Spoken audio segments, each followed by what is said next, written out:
had asked to, we had talked for, rather, I guess, talk to my boss about, or guy I work with, topics to talk about. This is one they come up with. And are you gonna have to sit through this again, Joe Bob? None of them have to. So maybe I might get it better the second time. There you go. So, anyways, just kind of things that I guess for this time of year, the big thing would be cow nutrition. And to be thinking about first calf heifers, in this case specifically spring calving first calf heifers. Kind of go through some basics that maybe you've seen before, maybe you haven't, maybe it's been a long time, just on supplementation versus when we're thinking about energy versus protein. And then going through that requirements of fall calvers, spring calvers, and then heifers just a little bit. So kind of the big thing to think about here, just to start with, is why do we supplement? And the big ones for what we're thinking about is correcting nutrient deficiencies, conserving forage, improving forage utilization, improving animal performance, increasing economic returns, and managing cattle behavior. Maybe the biggest one to me on here, why would we do any of these other things, is pretty much to improve our economic returns. If it doesn't pay for itself, even if it improves forage utilization or improves performance, if it's not cost effective, then what's the point of doing that? So when we think about when we do supplement, is there a real need for us to supplement? And so to do that, if we think about should we supplement, we have to know, well, one, what are the requirements? Then two, what are they eating already? So does that meet it? Does it not meet it? If it doesn't meet it, how much more do you need of something? And then going back to this, okay, say that the animal is deficient in energy, protein, whatever. Well, what's the cost of not supplementing it? So what's the cost of them being in a deficiency? Is it a mild deficiency or a severe deficiency that's going to lead to decreased production over time? And then regardless of anything, well, what's it cost? If we're gonna get if we think creep feed or whatever, if it's gonna give me an extra 40 pounds of weight at weaning, give or take maybe, but the feed costs $400 a ton and my conversion rate's 8 to 1 or whatever, is that paying for itself? I'd argue right now probably not. So just always thinking that way is okay. Just because there's a performance return doesn't pay for itself. So then, to me, this gets into the biggest challenges here, is getting at, because feed's not cheap. Never is, it seems. And so we want to feed as little of it as we possibly can and use what we have, which is usually going to be base forage, whether it's grazed or hay. We want to get as much use out of that as possible. So to do that, if we know that we know our animal's requirements and we know what her base diet is, then we want to figure out how much do we have to supplement to get to her requirements. Well, the biggest thing to know there is what is her intake level of the base diet, and then of that base diet, well, what's the nutritive value of it? So what we're thinking oftentimes, what's energy, what's protein. And the other thing too is how much is there. Is there enough that I don't have to worry about conserving it? And so then too, energy and protein requirements of the animal, which is dependent, here thinking mainly on cows, it's going to be dependent upon her stage of production. Is she lactating? So is she in early lactation, mid lactation, late gestation? Where is she at?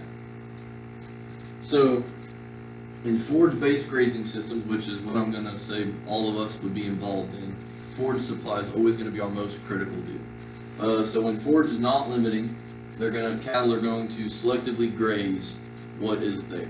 So if we were to go out there and in university research, a lot of times if they don't have animals that they used to do it with, they'll have a disc. And of course I'm going to blank now on the size of the square.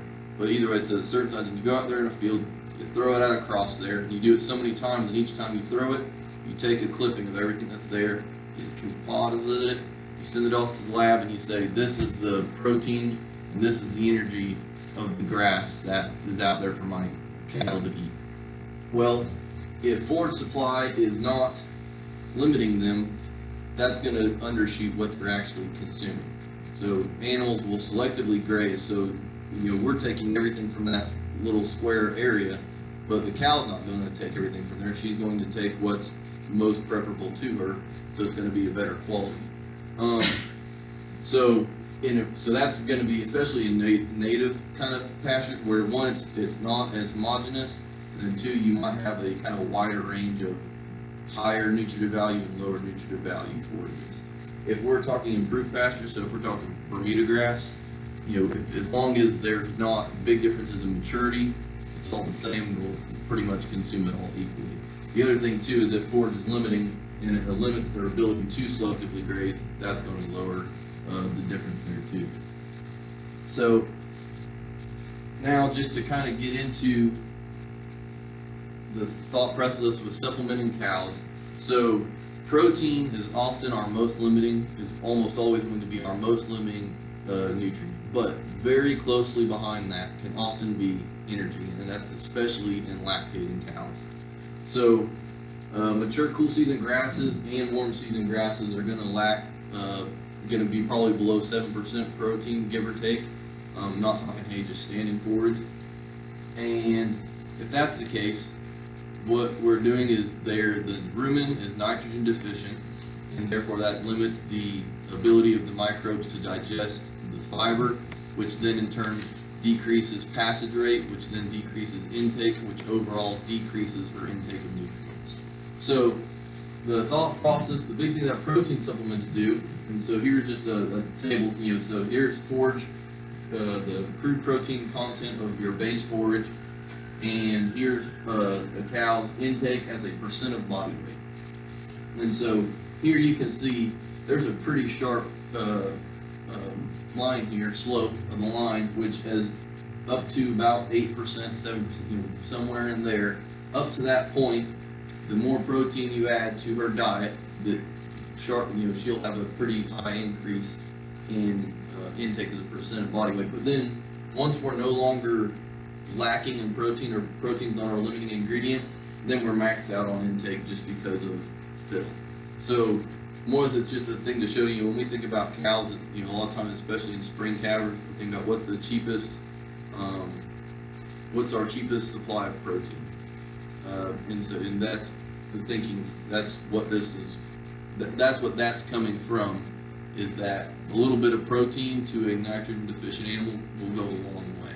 And just kind of as I'll come back to that, as an illustration of that, here's just kind of two theoretical scenarios.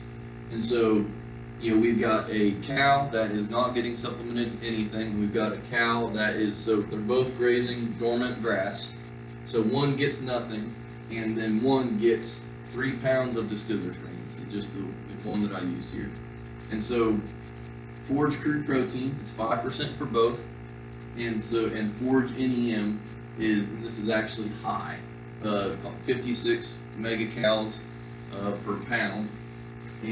But here is then my supplemental crude protein. So we're feeding a supplement that's 30% crude protein and almost 1 megacal per pound.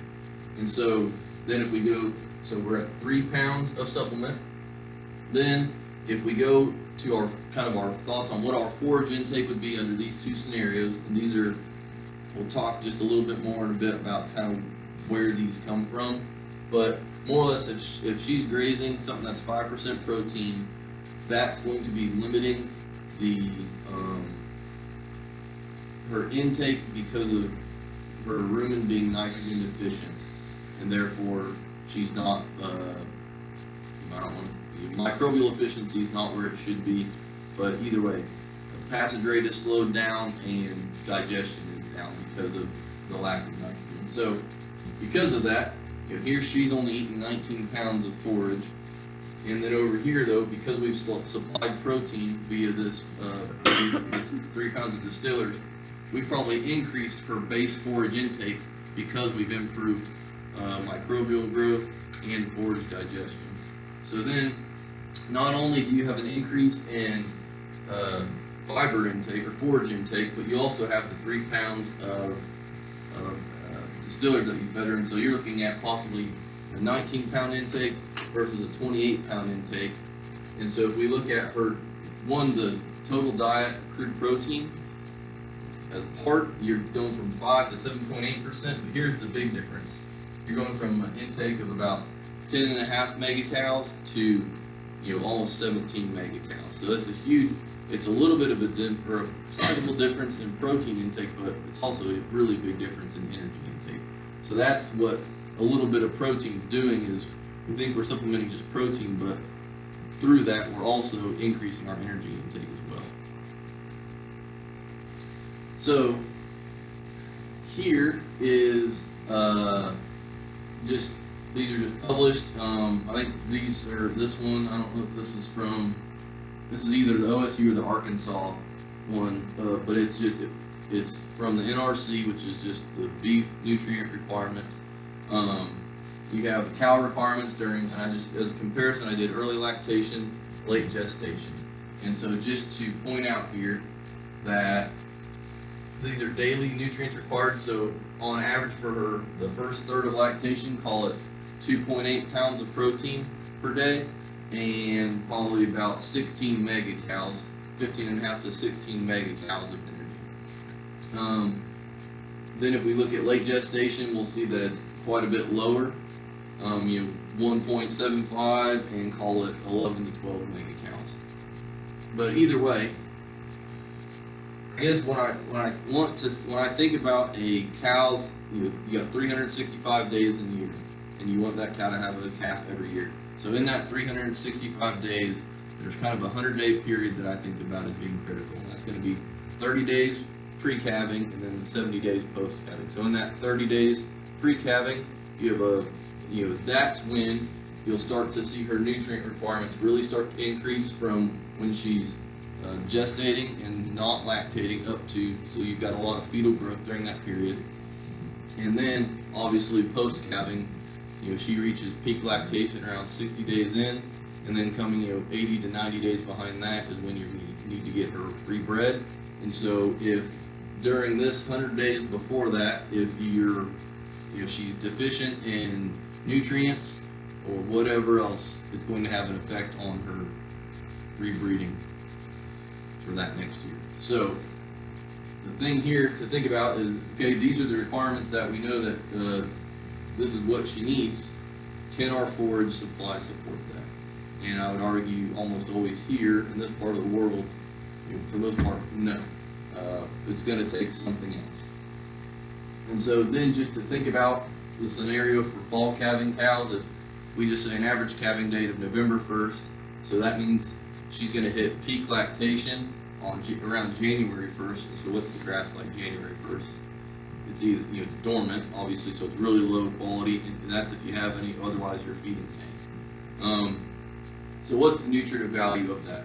If it's hay, it's probably a little bit better than if it's stockpiled forage, but either way, there's people that'll have good Bermuda grass hay or other things like that, but we test a lot of forages for customers and a lot of grass hay, and I would tell you that the vast majority of it is going to be that 6 to 8% protein. It's not going to be the 10 and 12 and every once in a while 14% protein that you see sometimes. It's going to be lower quality hay. So we said these are her requirements. Can she eat enough of that base forage to meet those requirements? And so I just use stockpiled Bermuda grass around that time of year, so 5.5% protein, around 40 megacals per 100 pounds of, or 0.4 megacals per pound. And so going off of, I believe I used 16 megacals and 2.8 pounds of protein. But either way, the point is at this quality, this nutritive value, it would take her eating 40 pounds of dry matter or 3.33% of her body weight to meet her energy needs, and it would take 50 pounds of dry matter or 4.17 pounds or 4.17% of her body weight to meet her protein needs. Is she gonna eat that? I would argue no. It's gonna be way too much. And then just kind of for the thinking of, okay, this is on the really crappy side of the spectrum as far as nutritive quality. I also did it for, and I'm going to blank now, but I did it for maybe like a 10% protein and 50 NEM type hay, so a better quality hay, and it's still going to be, 32 to 35 pounds of dry matter, which once again I'd say is probably going to be too high. So I just showed you the number, how much it would take to meet her requirements, and I said, okay, I don't think they can meet that. Okay, well, how much can they meet? And there, kind of, I went down the rabbit hole, I think, too much last time. But the gist of it is we don't have, a lot of times, great estimates for different classes of animals of what they will eat of a base forage diet. Just to show you here, these are all different estimates of what a cow will eat. So, here on the bottom you have, this is as the energy density of her diet increases, and then here as her dry matter intake has a percent of her body weight. And so all of them agree that as the energy density of the diet increases, her intake will increase as well, right? But what they don't agree on is how much at a given level. And so to kind of point out here is that right in this area where you have a lot of disparity, that's where most of our diets, nutrient or energy value of a lot of what we feed is going to be. And so there's a pretty wide range. So, these right here, the blue line is from the current NRC. This one here is from a single paper, and then there's one in particular I wanted to point out. The yellow line is from a paper that is pretty widely used, and that's the big issue I guess I want to say with this is most of these estimates are done with data from the 80s and a lot of times 90s as the most recent. So our cows different today, our genetics different, our body weight, our frame size, on average different than they were then.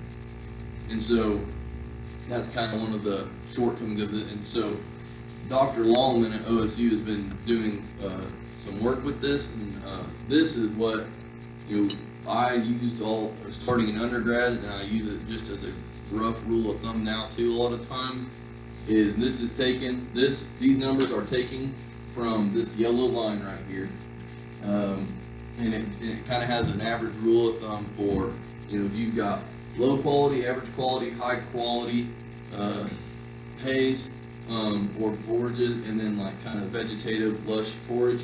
And if you take a cow, whether she's dry or lactating, and gives you kind of a rule of thumb estimate of intake for each of those. And so if she's what I consider probably what most cows would be on right now would be low quality. And so a lactating cow consuming low quality forage probably going to eat about 2.2% of body weight on a dry basis. You might argue that's probably actually she'd eat a little bit more maybe now today than what this would say. And then a dry cow would be eating about 1.8% of body weight. I think you could argue that's probably a little low for today as well. But either way, I think for our day-to-day situations, a lot of times this is probably as accurate as we're going to get, because it's also really hard to, unless we're putting out hay and can measure shrink of what they're stomping into the ground or pulling out of the feeder, it's really hard to measure this. So then just to kind of touch on too, what are other factors that influence cows' requirements? Body condition score, age, feed availability, physical form. Is it long stem hay or is it ground hay that's 3 inches long? Then too, I want to touch on environment and the effect that it can have on a cow's requirements. And so the big thing here is, so this is her hair coat, whether she's dry or if she's been rained on and wet. And this is with wind chill. And so if she's dry, even when she goes from 20 to 25 or 30 down to 20 degrees, and we see an increase in her energy requirements, it goes from up to 10, 20, 25% increase, which is a substantial increase. But if we look at her, if she's got a wet hair coat, look at how much greater those energy increases are. And I'd say 2 years ago, we had a pretty wet spring, and I know we noticed that especially further east, a lot of cows came out of the winter in a lot worse shape than, even last year to a degree, than, historically. And I'd argue we had really wet weather largely, and people fed the cow the same as they always had, but you're feeding her the same, but at the same time, because of the environment, her nutrient requirements are up quite a bit from what they would be in a normal year. So just something to think about. So this is, it's a lot on the slide, I know, but just kind of to illustrate, what it takes to meet a cow's requirements. And so we said earlier, if we just want to focus on her first, third of lactation, and then kind of her last third of gestation. So we said during the first third of lactation, her nutrient requirements are 2.8 pounds of protein and 16 megacalories of NEM. And then over here, I'm calling the base forage 5.5% protein and 40 NEM, which is just the same as the example that we went through earlier. So if she's a 1,200 pound cow and she's lactating, so we said on that low quality she'll consume 2.2% of her body weight, that would be 26.5 pounds of dry matter. So if she eats 26.5 pounds of dry matter of a 5.5% crude protein forage, she's consuming almost 1.5 pounds of crude protein. So therefore, if she requires 2.8, she's eating 1.5. Here's her deficiency. Same for energy. She's eating roughly 10.5, getting roughly 10.5 megacalories of NEM from her base forage diet. She requires 16, so she's roughly 5.5 deficient. So then, just to kind of go through at so if this is feeding rate, so these are her deficiencies. And so if we were feeding 3, 4, 5 3/4, 6 or 7 pounds of feed, this is just to show you what the concentration of that feed would need to be to meet her deficiency. So a lot of times, a lactating cow, we're a lot of times feeding her, somewhere between 5 and 7 pounds a lot of times, maybe. So if we were feeding her, we'll just say here, on a spring cow, we'll even come down to 4. That, the protein on that would have to be almost 34%, which is probably higher than most. There's not a lot of 38 cubes around here compared to 20s and 25 even. But at the same time, okay, you've met her protein requirement, but this is the NEM requirement. I would argue the highest nutrient content ingredient we probably have in this area, widely available, would be distillers greens and or whole cottonseed, and neither one of those is this high. So if we wanted to be there, we'd have to be either way feeding about 6 pounds probably of, what did it do, Cheyenne? It's touchscreen, but it's never done that, so I'm not sure. Alright, we're just gonna try to X out of it. It worked. I'm real bad when I have like touchscreen. I'm not used to it, so I'll be able to touch it and almost everything. So anyway, commonly a lot of people would feed 20% cubes, right? And so likely we're maybe a little bit deficient in protein at that level, but maybe not. You could make the argument that this is a close enough difference that you're hitting it. The difference, what I would say, is the energy content is going to be well below. So that's just kind of put in perspective. A lot of times we think about protein, we don't think about energy, and I think a lot of times we should be thinking about energy more. If we think to ourselves of, hey, I'm feeding my cow the protein that, a lot of times we'll say lactating cow, a pound of protein. Okay, I'm feeding her that. Why? She's still losing condition like she is.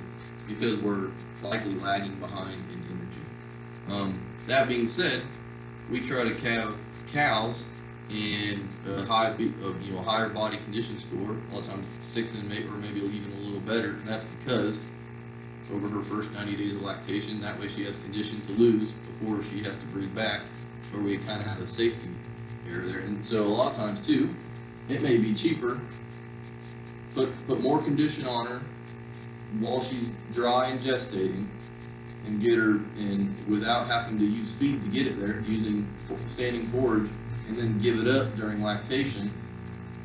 That oftentimes might be more cost effective than meeting all her needs all the time. That's something to think about as well. So, and then too, I did, this was the same for a dry cow, same thing, you know, once again, what would it have to be, you know, percent protein and energy density to hit her requirements. And a lot of times I think you're probably going to be in this 2.5 to 3 pound range on a cow during that last bit of gestation. And once again, I point out it's easy to meet the, I say relatively close on protein a lot of times, but I would argue very much so that there's not a cube in the world that has that high. Well, they make pure, like, complete DDG cubes now, which would be, but there's not a 20% cube that I would ever seen that would be that high in energy. It's just the nature of it. There's not many ingredients that are.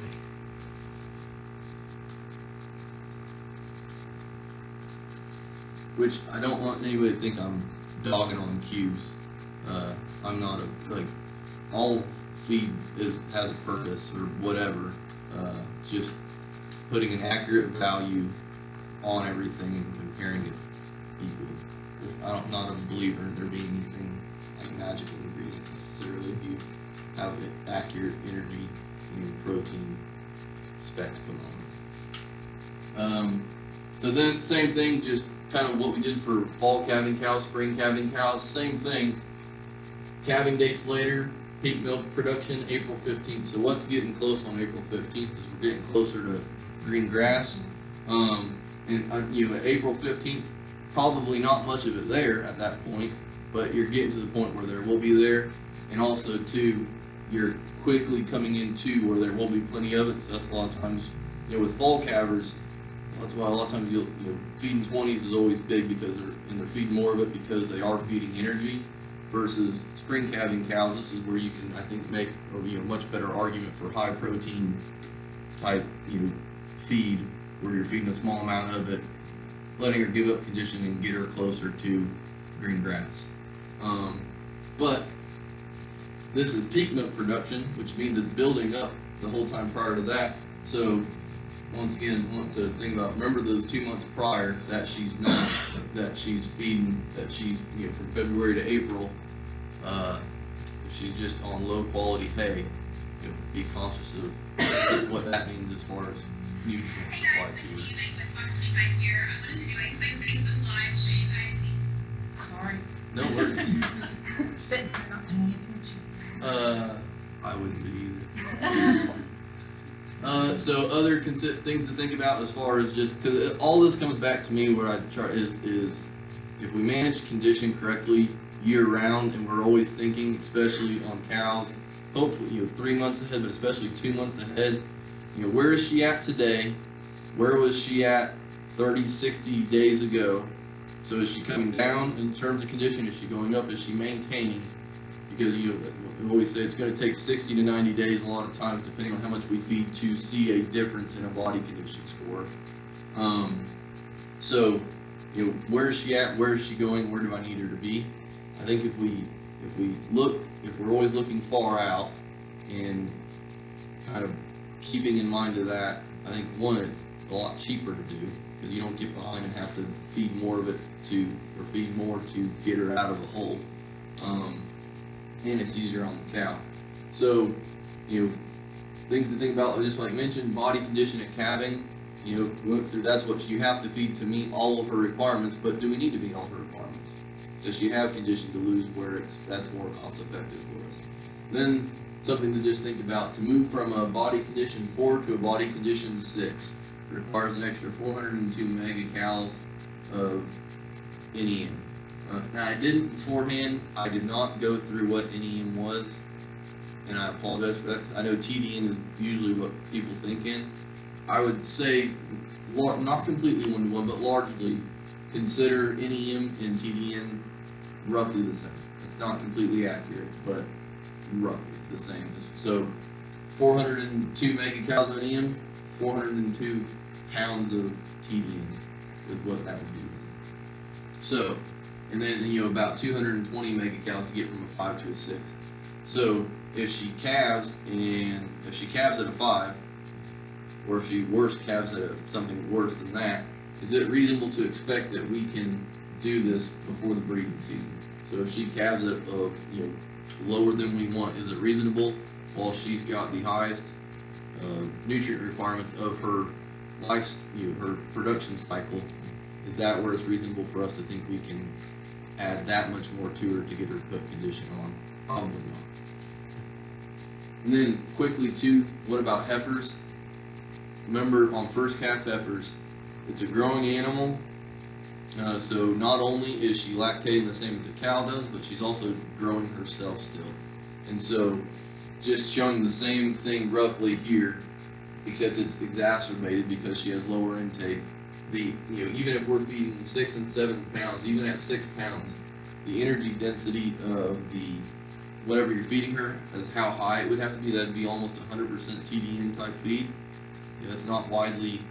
Like I said, I think there's whole cottonseed that's close, and distillers grains. Those are the only 2 ingredients that would be close to that. And so, more or less, be thinking too about a lot of people. You don't want to feed a heifer too much before she calves, so that you don't grow the fetus too much and have dystocia problems. But we also want to think about differently. We may not want to use the exact same thing we're feeding a cow always. Maybe we do. Maybe that's just the most effective way for us to be efficient.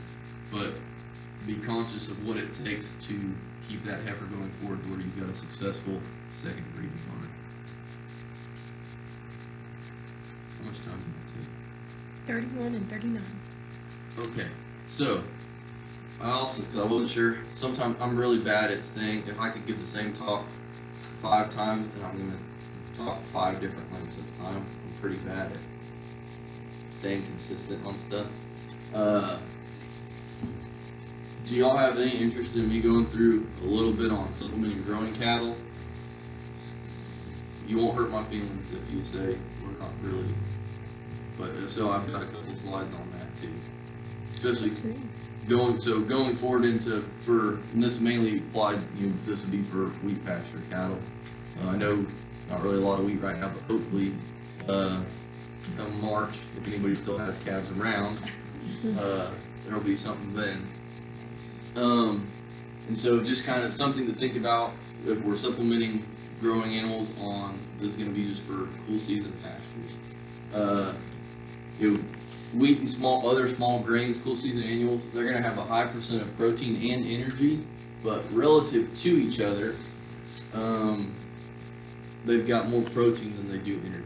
So if we think about, for a given level of gain on any animal, it requires X amount of protein, X amount of energy. And so if we have one in excess of the other, we're likely, it's not, but for the most part, that's where our gain is going to max out. Do you ever think in school where they showed like a first limiting nutrient where you've got the barrel with the different slats in it, and it'll only fill up water to whatever the lowest one is, no matter how high the others are? Kind of like that, not completely, but a little bit. And so in these, it would be energy is our first limiting. We've got lots of protein. We're talking where these will be in the mid 20s in percent protein, and they'll be around so I go back to net energy. So 40, low 40s, mid 40s NEG, which would be equivalent to mid 70s, upper 70s TDN. So high energy, but not as much as the protein that's in it. So Oklahoma State has done tons and tons of this research where they feed small amounts of energy to cattle grazing wheat pasture and increase gains. The historic small package delivery deal was 2 pounds of an energy supplement. So whether it's, so here's the deal, originally it was done with grains, primarily corn. And so that would, give you, the historical average was about 3/10 of gain, extra gain per day. But then they went back and did, okay, well, what about these fiber byproducts, soy hulls, mids, things like that, that we know in finishing diets don't have nearly the energy value that corn does. What about in these forage-based diets? And their research would suggest and show that in these scenarios, the energy value of corn, soy hulls, mids, gluten, things like that are all roughly equal. The reason for that is it all comes back to rumen environment. So if we think in a feed yard, they're eating quite a bit, and so you've got fast passage rate. So feed's not staying in the rumen for very long. Versus if an animal's grazing pasture, it's got a longer retention time. It's sitting in the rumen longer. I've got a question. What if you had the Bermuda grass, 6%, 5.5%, Mm-hmm. and I think it's got 58%. What if you supplemented that on wheat pasture where there'd be whey, plenty of protein? The dry hay. Yeah. So mainly what it would do is it would just slow down their passage rate a little bit. So what it would do is it would decrease passage rate. So what it would do then is increase the extent of digestion. So the rate of digestion of wheat pasture, growing wheat pasture, is really high, but passage rate is also really high. And so even though the rate of digestion is really good, it's not staying in there very long. And so it's not getting digested to its full amount necessarily.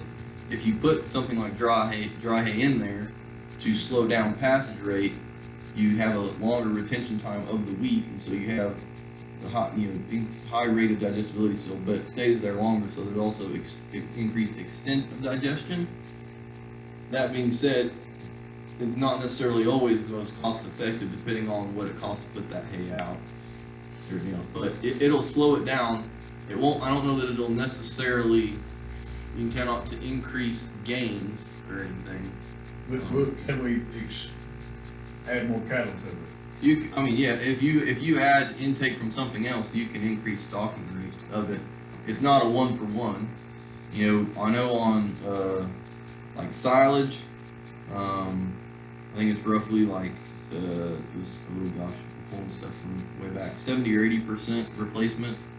And on hay, I don't know quite what it may be in that same range, but so every pound of dry matter of hay you feed, you'd replace maybe 6 to 8 tenths of dry matter intake of wheat pasture, give or take, something like that. So it's not completely 1-to-1 at all, but you could at a certain point, if you're feeding,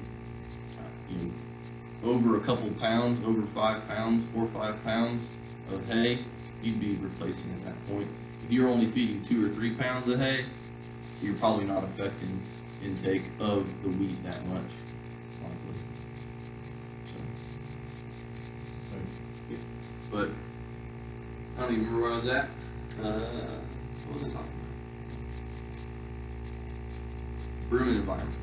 So, just because in forage-based diets where you've usually got slower passage rate and you've got microbes that are the proportion of fiber digesting microbes versus starch digesting ones, because of the higher pH, they're more suited to these high fiber byproducts, and so you get more utilization out of them. Versus if you're in a feed yard, you've got low pH, so fiber digesting bacteria aren't as prolific. You also got faster passage rate, so there's just not as much use that gets made out of these. So that's why they work the same as corn in a forage-based diet a lot of times, but not in a feed yard diet. It just comes down to rumen environment. So either way, but by adding some extra energy to them, allows us to utilize the protein that's just going to waste. We won't get into degradability. So that's why you have increased gains. And so the classic OSU deal was 2 pounds of an energy supplement, and also 150 milligrams of rumensin, or not just rumensin, or Bovatec, but an ionophore, and you get roughly 3/10 of pounds of gain per day from the energy supplement, and roughly 2/10 of a pound from the ionophore. So then, if the goal is just to improve gains rather than stocking rates, that's where we go for that 2 pounds per head per day. Like I said, just 3/10 is what the Oklahoma State average always was, but because I work for a company that sells feed, we stay conservative. You don't want to tell somebody, you don't want to promise them the moon and then and then they'll show up. So, 2 to 3 tenths on for inclusion, probably a tenth to 2 tenths on average is what it'll increase. But so when you do that, you're not affecting intake of the wheat pasture. So you're not increasing stocking rate, you're only increasing gain rate. So in scenarios like we've been doing a lot this fall and even up to now, where people needed what little wheat pasture they had, finally just said, to heck with it, we're going to turn out on what we have, hold them till January at least. In that case, we've sold quite a bit of stuff where that people are stretching their wheat pasture, and so if that's our level, we want to be targeting at least probably 0.75% of body weight, 0.75 to 1% of body weight, where we'll start actually be substituting intake. Once again, this is an opportunity to use high fiber byproducts rather than grains, and it's all corn right now is cheaper than soy hulls, mids, all the other things. So I'd be using I'd be feeding as much corn as I could. There's a level to what you want to feed before you negatively affect fiber digestion. But so what we're doing right now, I'm hitting that max for sure, which would be about, on wheat pasture, probably about 4 pounds per head per day.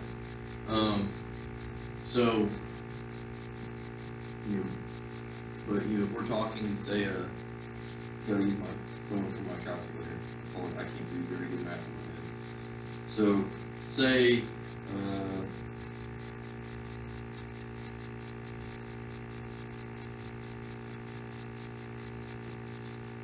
so to start stretching on, say, a 6-weight animal, you're talking 4.5. So 5 pounds, roughly 5 to 6 pounds ass fed is what you need to be feeding to really start stretching. And as you increase the amount that you're substituting as well.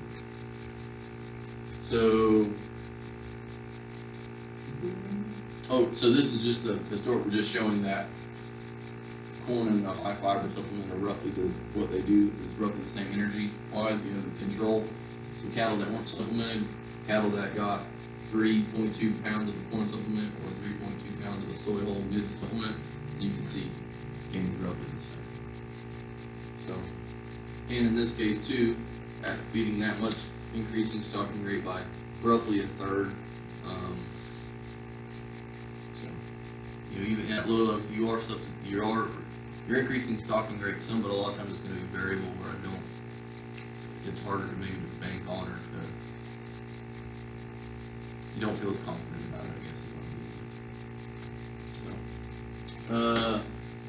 So then just when thinking about which program's going to be better, what's the price of cattle, what's the price of pasture, and what's the cost of feed? Going back to the first thing we talked about, okay, just said this feeding 2 pounds or 2 to 3 pounds of this can increase my gain. Well, is it paying for itself? Does it pay? So when I think about that, are we selling cattle off pasture? So then if I sell them heavier, I'm getting paid for more pounds, and if that offset my feed cost, well, okay, that might be a good deal. If I'm retaining ownership through the feed yard, likely there will be some compensatory gain by cattle that didn't get supplemented on wheat pasture, and so when they get killed at the end altogether, well, maybe at that point now that my supplementation on wheat pasture didn't pay for itself. So that's always something to think about too, is what's the next stage? Where are they going after this in my opinion? And then too, something to think about with supplementing, whether it's supplementing or stretching on wheat pasture, is what's the value of decreasing intake variability, and what's the value of mitigating some of my risk that comes from weather. So I'm not from Oklahoma. This is my 3rd winter here, if you can call this a winter. But so I know for the last 2 years, especially, and even 3 years ago, has there really been all wheat pasture hardly at all? Not really. It's for whatever reason it seems worse than a stretch work. We've got customers that, because the weather's just been not friendly for fall grazing, just the risk mitigation from that feed can give you a little bit is worth something, likely in a good year, not necessarily. So here's my this is closing thoughts of everything we've talked about, kind of rambled all over the place. Try to think, try to think in total amounts rather than concentrations. So this just goes back to the thought of I always use 20% cube, or I always feed alfalfa, or I always feed this blend, whatever it is, I always do this. Don't necessarily always get caught up in I always do this. Think this cow has a set of requirements in amount. This is what I've got to feed her, so this is what I need to make up. Well, what's the weather doing? What's her condition? All kind of try to keep in mind all those things. Don't just think that this is what I did every year. I always use this. Most years that probably worked, and it's worked for a long time, but you'll have the years where weather's different, conditions are different, something's different, where you're not, if you do the same thing, you may not end up at the same place as you want to be. If you're feeding hay, test it. I know we do, and I think almost probably any feed company does. They'll test your hay for you. Do it. It's worthwhile. We always talk about the biggest part of cow cost is feed. So I usually put up pretty crappy hay. This year, for whatever reason, my hay is good. Well, if I don't test it, I'm overfeeding it, I don't know, maybe I'm costing myself more money. It's an easy thing to do, and I think it's really worthwhile for putting together a supplementation program. There's value to testing it. If you're feeding hay, be realistic about shrink when you're figuring out what you put out versus what the cows ate, or steer, whatever the animal ate. A lot of times we'll have a customer that says, well, they're eating this much hay and then this much feed, and you add them together, and it's just it's an unrealistic number, and you say, well, it's just going off of what's the weight of the bale, how often I put one out, not necessarily taking into account how much is still on the ground, trampled, whatever. Those numbers, there's I know Missouri has some, and then I'm blanking on other I've seen, but there's lots of extension articles where they've tried to measure, or have measured shrink from different types, rolling out hay, putting just the round bale out, putting the different types of feeders over it. There's estimates of shrink on there, but a lot of times I think it's surprising. You can hit 20% shrink on hay pretty easy. So that's kind of on the cow side. It's always nice to just think amounts, not just concentrations, and be kind of cognizant of where she's at, what's the weather doing, how's that affecting her, do I need to manage differently. If supplementing on weak pasture, take into account increases in stocking rate. So this goes back to when we do feed, if we don't take into account, at certain level, for every, every pound of feed that we give, there is some return on a decrease in stocking rate. If we don't take that into account and increase our stocking rate accordingly, a lot of times it's going to be harder to make that supplementation pay. When I talk to people about should I supplement or feed on weak pasture, my usual kind of train of thought is if we can't make it almost pencil out and break even just from the increase in stocking rate, a lot of times I'm not going to lean as hard on recommending it. If the only way we're making it pencil is by saying they're going to gain a half a pound extra per day for sure, I don't feel as good about that, because the biggest thing with that is what are they going to gain without it? From year to year, we don't know, anywhere from 1.5 to 3. So it's kind of, if you can't make it pencil with the increased stocking rate or close to it, look pretty hard at, is it worthwhile? Don't just buy feed. The increase in gain per acre may be more important than your increased gain per animal. And then I didn't go through mineral, but I just put it on here. For any kind of intensive system, and like I said, I meet with customers that they have been in the cow business longer than I've been alive. And so it is hard for me to tell them, I think, or whether it's I think, or like, just, you should be doing something this way. I've gotten asked twice in 3 years now to turn my head. So, and the first time I didn't even think anything of it. I turned my head, and he did this, and he said, I was just looking to see if you were still wet behind the ears. And then I had another guy, however long later, ask me to turn my head, and I said, if you're looking behind my ears, they're not wet still. But So either way, you've got a lot, guys that I've gotten along for however many years, not used mineral or just put out salt blocks or whatever. It's hard to, if they're getting along fine, I'm not one to, who am I to tell them that they're not getting along? But I would argue that a lot of times, if you try to get to more intensively managed cows where you're closing your breeding window and your calving window and versus from a wide one, that's where you'll start to see the difference. If you're trying to go from a 180-day type deal to a 90 or less type deal, I think you'll really start to see a mineral program or lack thereof. And like I said, for mineral, Purina, Cargill, ADM, LNC, who I work for, there's lots of brands that have good quality mineral.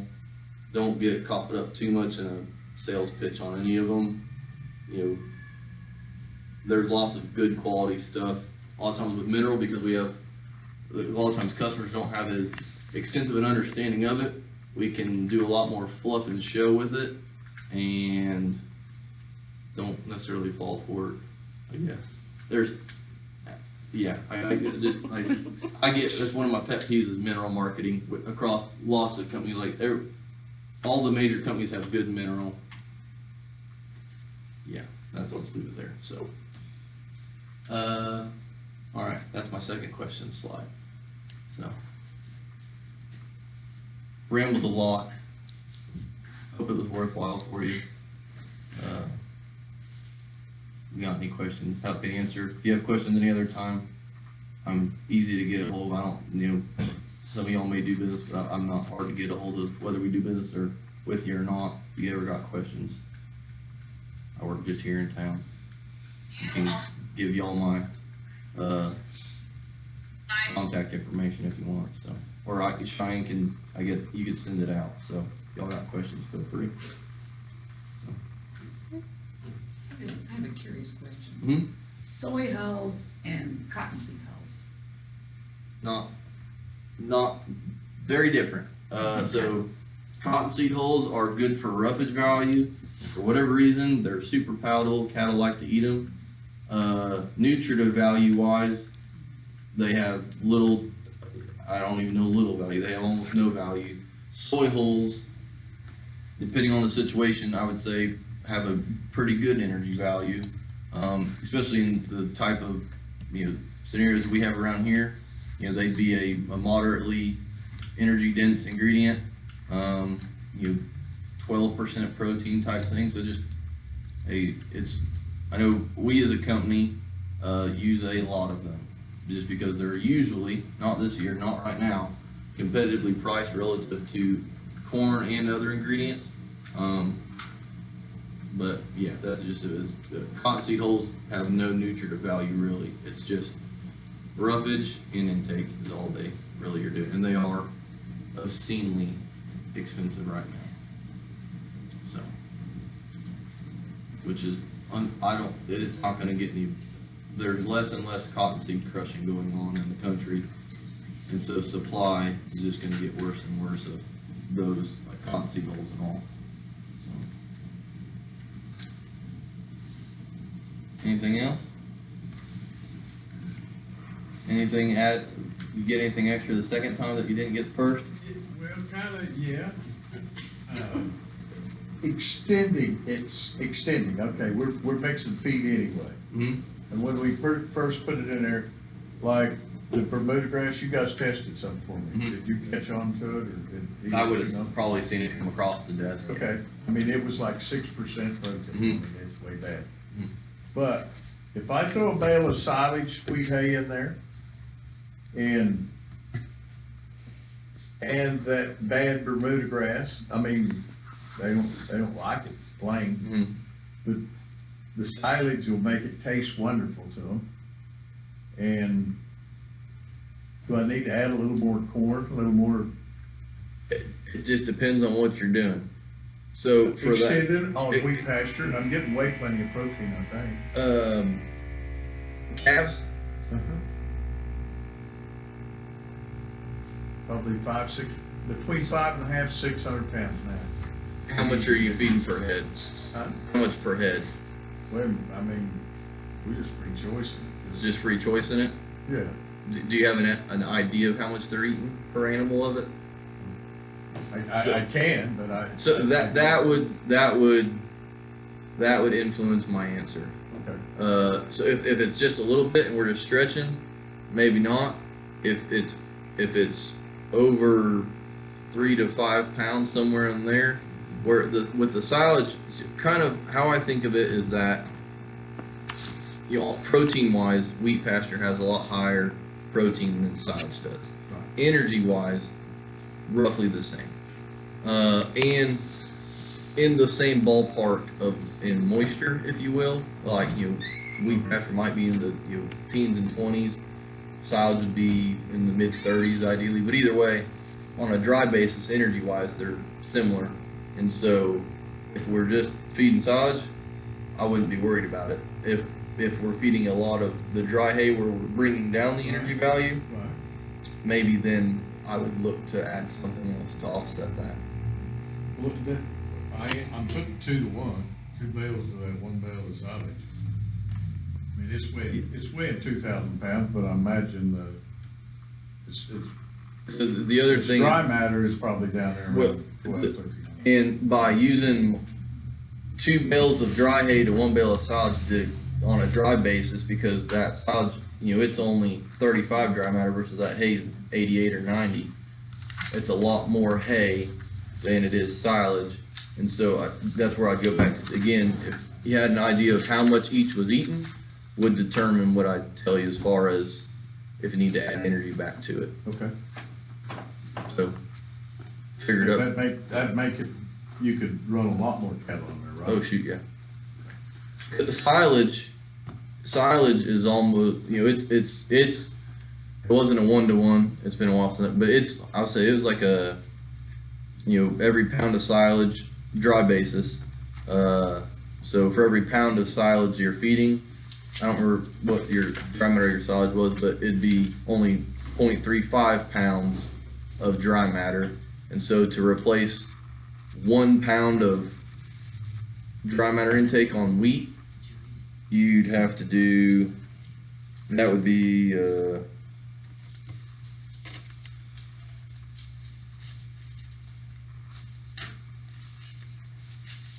know, that'd be 3.5 pounds of silage would replace 1 pound of dry matter intake on wheat, roughly.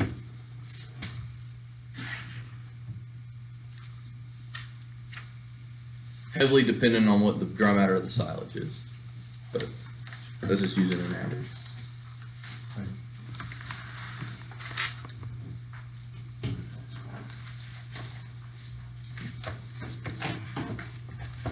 All good? All right. Thank you.